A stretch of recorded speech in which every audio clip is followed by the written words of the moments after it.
You have removed most of the roadblocks to success when you have learned the difference between motion and direction.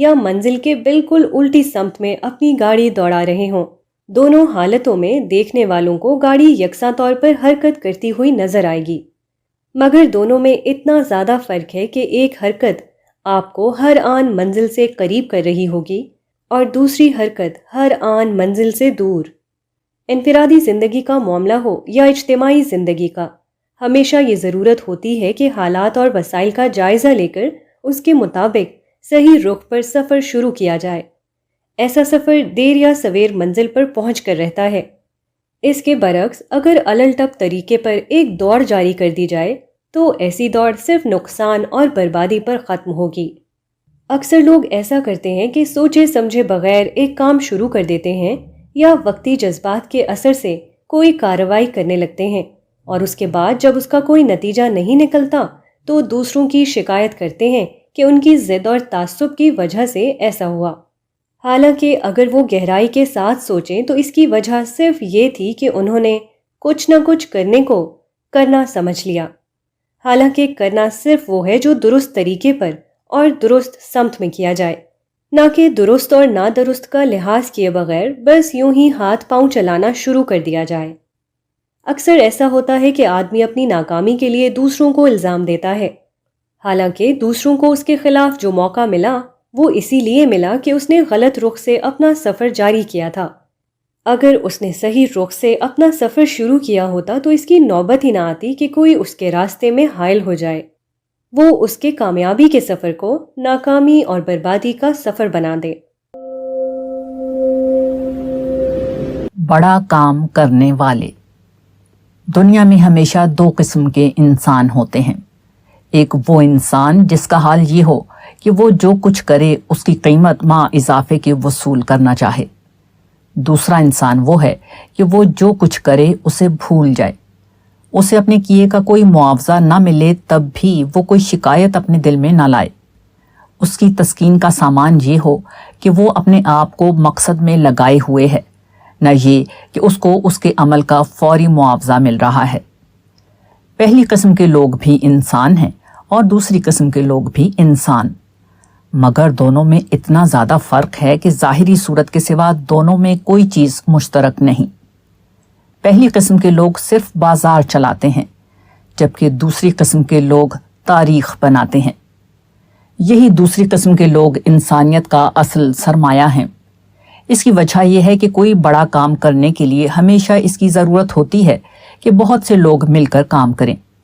جب اس طرح لوگ ملتے ہیں تو کسی کو کم ملتا ہے اور کسی کو زیادہ، کوئی کریڈٹ پاتا ہے اور کوئی بے کریڈٹ رہ جاتا ہے، کسی کا استقبال ہوتا ہے اور کوئی دیکھتا ہے کہ وہ نظر انداز کیا جا رہا ہے۔ یہ صورتحال بالکل فطری ہے۔ یہ فرق ہمیشہ پیش آتا ہے، خواہ وہ کوئی عام تحریک ہو یا کسی پیغمبر کی تحریک ہو۔ ایسی حالت میں متحدہ کوشش کو باقی رکھنے کی واحد قابل عمل صورت صرف یہ ہے کہ لوگ اپنے حقوق کو بھول جائیں اور صرف اپنی ذمہ داری کو یاد رکھیں۔ اس مزاج کی ضرورت صرف اس لیے نہیں ہے کہ اجتماعی جدوجہد میں کچھ لوگ بے معاوضہ رہ جاتے ہیں، بلکہ اس لیے بھی ہے کہ ملنے والا معاوضہ اکثر آدمی کے اپنے اندازے سے کم ہوتا ہے۔ چنانچہ معاوضہ ملنے پر بھی وہی تمام شکایتیں پیدا ہو جاتی ہیں جو اس وقت پیدا ہوتی ہیں جبکہ سرے سے کوئی معاوضہ نہ ملا ہو۔ بڑا کام کرنے والے وہ لوگ ہیں جن کا حال یہ ہو کہ ان کا عمل ہی ان کا معاوضہ بن جائے۔ اپنی ذمہ داری کو بھرپور طور پر ادا کر کے ان کو وہ خوشی حاصل ہو جو کسی شخص کو اس وقت ہوتی ہے جبکہ اس کے کام کے نتیجے میں اس کو کوئی بہت بڑا انعام حاصل ہو جائے۔